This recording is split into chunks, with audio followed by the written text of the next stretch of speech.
Hello everyone, my name is Kara and I live in South Korea. Get it? Kara? In Korea? Okay. Sorry that I'm using my webcam. It's because I only have one adapter for my electronics and currently I am using my computer with that adapter. So I will buy another one and charge my camera. But until then, deal with this.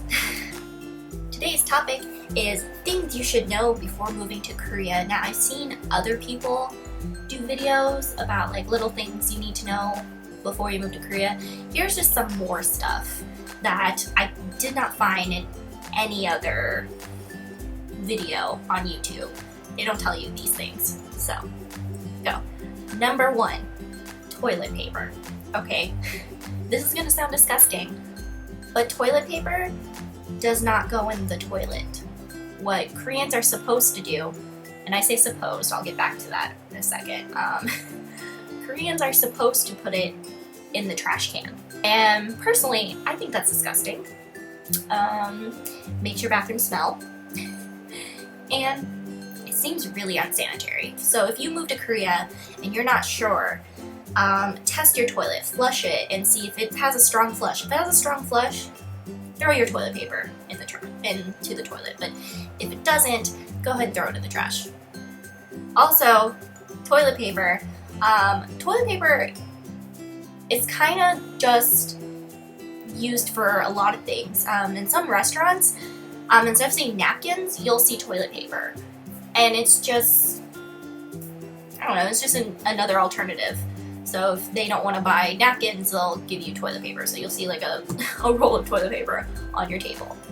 Number 2, the internet. Okay, so I watched some YouTubers, not gonna name any names, but they said that internet is everywhere, that it's easy to find and you can log into it. That's not exactly true. I feel like I was lied to.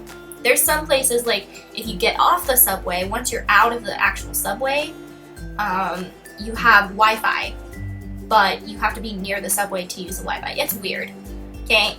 But a lot of places that you go to, like coffee shops or restaurants, they might have Wi-Fi. If you look on your receipt, it'll give you the password, or you can ask them. But not every place does, so Wi-Fi is not easy to come by. So be wary of that. Number 3, the subway. Okay, so when I was told I was gonna live in Seoul, I was like, okay, well, how am I gonna use the subway?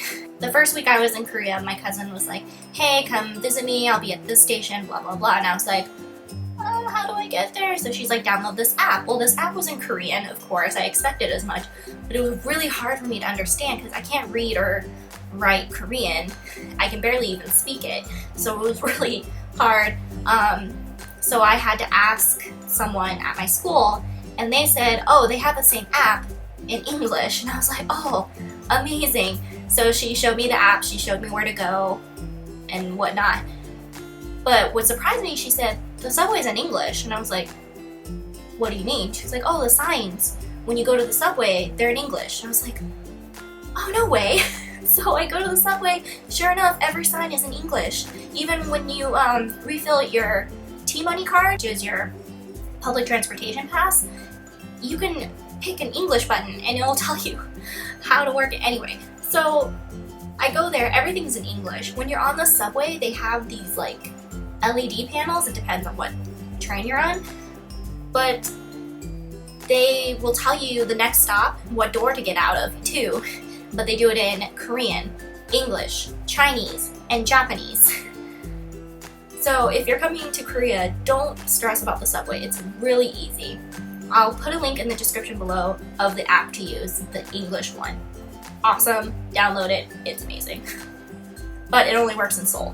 So if you're outside of Seoul, don't get it, it's not worth it.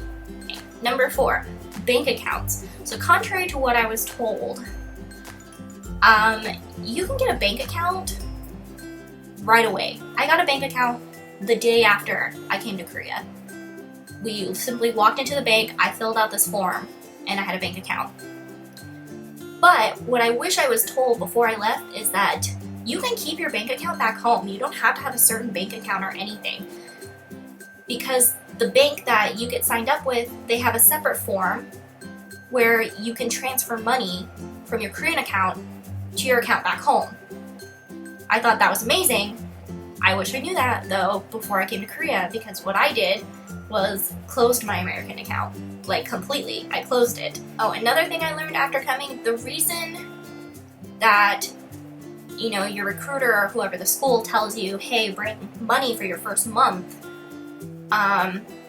is because Korea pays on a monthly salary thing. They don't pay like bi-weekly or weekly like back home, like in America.